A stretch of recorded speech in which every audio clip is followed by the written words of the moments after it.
چونکہ میری موم تو مجھے گود میں لٹا کر میرے دونوں ہاتھ اپنے ایک ہاتھ میں پکڑ کر اور اپنے پاؤں، ابھی وہ بول ہی رہا تھا جب طیبہ نے فوراً اپنا منہ کھول کر دلیا کھایا۔ وہ اچھے سے واقف تھا، جتنی وہ بہادر بن رہی ہے اتنی ہے نہیں، اس لیے جیسے ہی اس نے ہار مانی مقابل کے چہرے پر دل فریب مسکراہٹ دوڑ گئی۔ میری پیاری لومینا، اس کے خاموشی کے ساتھ کھاتے دیکھ بڑے پیار سے بولا، طیبہ نام ہے میرا اور ہاتھ چھوڑو، میں خود کھا سکتی ہوں۔ وہ گرا کے جتاتے ہوئے کہنے لگی۔ اس کی سرخ رنگت اس کے شدید غصے کا پتہ دے رہی تھی۔ اس کے کہتے ہی مقابل نے نرمی سے اب ہاتھ چھوڑ دیے تھے۔ وہ الگ بات ہے دل تھا نہیں چھوڑنے کا۔ اس کی نازک اور سفید کلائیاں اپنے ہاتھ کی قید میں اچھی لگ رہی تھیں اسے۔ وہ ہاتھ نیچے کر دبانے لگی۔ اسے کافی درد ہو رہا تھا، ساتھ ساتھ اسے کھا جانے والی نگاہ سے گھورتی جا رہی تھی۔ اور کیا وہ جانتی تھی اس کا سیاہ نشیلی آنکھوں میں سرخ ڈوریں سجا کر اسے گھورنا ڈائریکٹ اس کے دل کو گھائل کر رہا تھا۔ مجھے بعد میں گھور لینا، پہلے کھانا کھاؤ۔ وہ اس کی ناراضگی کو خاطر میں نہ لاتے ہوئے اس کے ہاتھ میں ٹرے پکڑاتے ہوئے بولا، تم اس طرح بیٹھو گے تو کھایا نہیں جائے گا مجھ سے، کم از کم تھوڑا دور تو ہو کر بیٹھو۔ اس کی نزدیکی کے سبب طیبہ خاصا جھنجھلائے ہوئے لہجے میں بول رہی تھی، مجھے ایک پلیٹ میں کھانا کھانے کی عادت تم نے ہی ڈالی ہے۔ طیبہ ابھی کھا ہی رہی تھی جب اس نے فہد کو شکوتاً کہتے سنا، میں نے بھی صبح سے کچھ نہیں کھایا ہے، مگر تم مجھ سے نہیں پوچھ رہی جھوٹے منہ بھی، الٹا مجھے بھگا رہی ہو۔ وہ لڑکا دنیا جہاں کی معصومیت اور نہایت بیچارگی والا منہ بنا کر کہتا وہیں بیٹھا رہا۔ ابھی 2 منٹ پہلے کیا یہ وہ شخص نہیں تھا جو اس پہ طاقت آزمائی کر رہا تھا؟ اور اب کیسے بیچارگی والا چہرہ بنائے مظلوم سا بن کر بیٹھ گیا تھا اس کے سامنے، جیسے وہ اس پر ظلم کر رہی ہے اسے کھانا نہ کھلا کر۔ کچھ دیر تک وہ اسے مکمل نظر انداز کرتی رہی اور اپنا کھانا جاری رکھا۔ وہ چاہتا تو اٹھ کر باہر چلا جاتا، مگر نہیں، منہ لٹکا کر اس کے سامنے ہی بیٹھا رہا۔ اس کا یوں بیٹھنا بھی طیبہ کو گلٹ میں مبتلا کر رہا تھا۔ کہیں نہ کہیں اسے لگ رہا تھا جیسے واقعی وہ اس پہ ظلم کر رہی ہے۔ یہ ٹھیک ہے، پہلے خود ہی عادت ڈالو۔ اور ابھی وہ شکوتاً بول ہی رہا تھا کہ مقابل تیزی سے اس کی بات کاٹتے ہوئے بولی، میں نے ہاتھ نہیں پکڑے ہوئے تمہارے، کھانا رکھا ہے کھا لو۔ ایسا لگا وہ انتظار میں ہی بیٹھا تھا، بس کہنے کی دیر تھی، اس نے فوراً ہی دوسرا چمچہ اٹھا کر اس کے ساتھ کھانا شروع کر دیا۔ دلیے کی خوشبو پورے کمرے میں پھیلی ہوئی تھی۔ وہ چمچہ آہستہ سے بھر کر منہ میں ڈالتی رہی، جیسے ہر نوالا کسی سوچ میں ڈوبا ہو۔ مقابل مسلسل اسے دیکھ رہا تھا، جیسے الفاظ کے بجائے خاموشی میں کچھ پڑھنے کی کوشش کر رہا ہو۔ تم سنگل ہو؟ میں بھی سنگل ہوں، شادی کریں؟ بات اتنی عام لہجے میں نکلی کہ لمحہ بھر کو یقین ہی نہیں آیا کہ اس نے واقعی کہہ دیا۔ لاپرواہی سے چمچہ واپس پیالی میں رکھ کر اس کی جانب دیکھتے ہوئے وہ ایسے گویا ہوا تھا جیسے کوئی روزمرہ کی بات کر رہا ہو، نہ احساس، نہ شرم، نہ ہچکچاہٹ۔ جبکہ دوسری جانب طیبہ مکمل شوق کی حالت میں اسے دیکھ رہی تھی۔ ہم بہن بھائی ہیں، بھول گئے کیا؟ وہ جذبز ہو کر یاد دہانی کرانے والے انداز میں گویا ہوئی۔ سگے بہن بھائی نہیں ہیں ہم، ہمارا نکاح ہو سکتا ہے۔ وہ اس کے غصے کو مکمل نظر انداز کر آہستگی کے ساتھ جتاتے ہوئے جواب دے ہوا، جی نہیں، میں تاثیر کے نکاح میں ہوں۔ اس کی بات سنتے ہی فہد کے ہونٹوں کے کناروں پر اسمارٹ سی مسکراہٹ نمودار ہوئی، جیسے وہ پہلے ہی جانتا تھا کہ اب وہ یہی پتہ کھیلے گی۔ او ریئلی؟ تو پھر تمہاری سزا ختم ہونے سے 5 دن پہلے وہ کون تھا جس نے فون پر طلاق دی تھی؟ وہ سوال کر رہا تھا۔ نہیں، وہ تو جتا رہا تھا کہ اس سے جھوٹ بولنے کی حماقت نہ کرے۔ وہ اس کے متعلق ہر چیز پہلے سے جانتا ہے۔ تمہیں یہ بات کیسے پتا؟ طیبہ 1-2 ثانیے کے لیے ششدر رہ گئی تھی۔ تجسس کے سبب وہ بے دھڑک پوچھ اٹھی کہ آخر وہ یہ بات کیسے جانتا ہے، جبکہ اس نے تو کبھی ذکر تک نہیں کیا۔ میں نے تو کبھی اس بات کا تمہارے سامنے ذکر نہیں کیا۔ خوف سا طاری ہوا تھا اس پر، ایک عجیب سی پراسراریت پھیلی تھی فضا میں۔ وہ سمجھ نہیں پا رہی تھی وہ لڑکا بالکل ایکوریٹ کیسے جانتا ہے کہ اس کی طلاق کب ہوئی ہے، جبکہ تب تو وہ اس سے ملا بھی نہیں تھا۔ یہ سوال اہم نہیں ہے، اہم یہ ہے کہ تم میرے پروپوزل پر غور کرو اور مجھے اس کا جواب دو، چاہے تو وقت لے لو۔ کیسے پتا چلا، کب پتا چلا، کس سے پتا چلا؟ یہ سوالات اس لڑکے کی نظر میں فضول تھے۔ اصل قابل توجہ اس کے نزدیک اس کا پروپوزل تھا، جس پر وہ لڑکی دھیان ہی نہیں دے رہی تھی۔ فہد، میں شادی نہیں کر سکتی تم سے، اس نے صاف انکار کیا۔ کیوں؟ نہایت احتجاجی اور اعتراضی لہجے میں پوچھا۔ کیونکہ میں تمہیں اپنا بھائی کہتی ہوں، اس نے کھانے کی ٹرے کو سائڈ میں رکھتے ہوئے اپنی بات پر زور دیتے ہوئے کہا۔ پاکستان کی زیادہ تر لڑکیاں بھیا بھیا کرتے ہی سیاں پر آتی ہیں، ناٹ اے بگ ڈیل۔ وہ کندھے اچکاتے ہوئے لاپرواہی سے بولا، بھائی بولنے میں اور ماننے میں فرق ہوتا ہے، میں نے ہمیشہ تمہیں بھائی کی نظر سے دیکھا ہے۔ وہ خاصا جتانے لگی، کوئی بات نہیں، نکاح کے بعد میں پہلی رات ہی سارے نظریے تبدیل کر دوں گا تمہارے، موقع تو دو۔ وہ ایک آنکھ ونگ کر شرارت اور بھاری آواز میں گویا ہوا، لہجے میں جو پورے اعتمادی تھی وہ مقابل کی جان ہلکان کرنے لگی۔ تم کمرے سے نکلو، اس سے پہلے میں کچھ کھینچ کے تمہارے سر پہ مار دوں۔ وہ اس کی بے باک باتیں سن سرخ پڑی تھی پوری، کان تک مکمل لال ہو گئے تھے لمحہ بھر میں۔ نہایت جذبز ہو کر کہہ رہی تھی وہ اب، کیوں مارو گی؟ نکاح کا پروپوزل دینا گناہ تو نہیں ہے، میں شادی کرنا چاہتا ہوں، اس میں کیا برائی ہے؟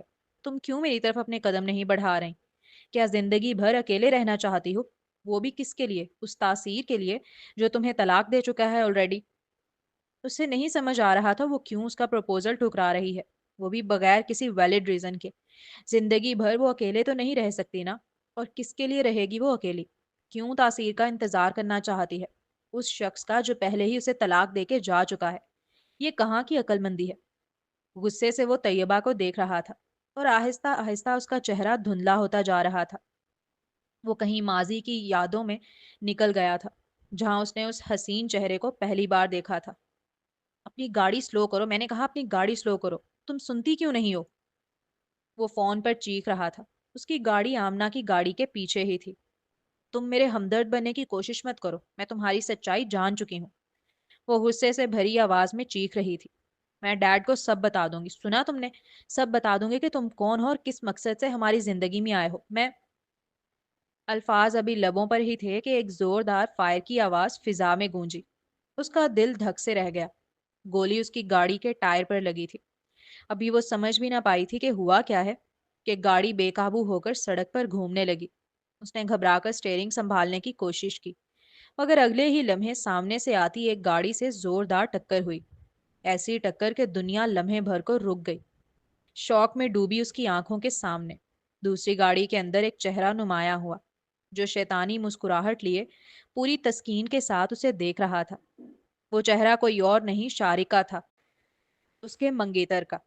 سانس جیسے سینے میں اٹک گئی۔ اس سے پہلے کہ وہ کچھ سوچ پاتی اس کا سر زور سے سامنے کے شیشے سے ٹکرایا۔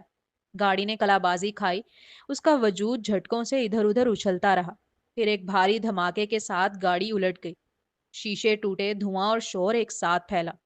وقت جیسے رک گیا تھا۔ اس لڑکی کی آنکھوں کے سامنے صرف اندھیرا تھا، اور اس اندھیرے میں شارق کی وہی شیطانی مسکراہٹ۔ گاڑی اب الٹ کر سڑک پر پڑی تھی۔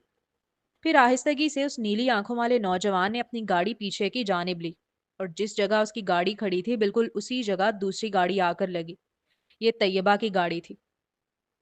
کوئی بھی ثبوت باقی نہیں بچنا چاہیے میرے خلاف، لوگوں کو ایسا ہی لگنا چاہیے کہ صرف ڈرنک اینڈ ڈرائیو کا کیس ہے۔ اس نے ہاشم کو آرڈر دیا۔ ہاشم سے بات کرتے کرتے وہ یوں ہی مڑا تھا، جب اس کی نظر اس خوبصورت لڑکی پر گئی، جسے اس کے بندے گاڑی کی بیک سائڈ سے نکال کر فرنٹ سیٹ پر بٹھا رہے تھے۔ ساتھ ہی انہوں نے گاڑی کو فٹ پاتھ پر چڑھا دیا تھا تاکہ ایکسیڈنٹ نیچرل لگے۔ کہاں سے ملی یہ لڑکی؟ اس نے یوں ہی سرسری سے انداز میں استفسار کیا۔ یہ مارٹ میں سامان خرید رہی تھی، میں نے چپکے سے اس کی گاڑی میں پرفیوم چھڑک دیا۔ اس کی آواز میں ایک گھٹیا اطمینان تھا، جیسے کوئی شطرنج کے فتح مند کھیل کا بتا رہا ہو۔ جیسے ہی اس نے سونگھا، بے ہوش ہو گئی۔ شارق نے اس کی بات سن اس خوبصورت لڑکی کو ایک بار بغور دیکھا تھا۔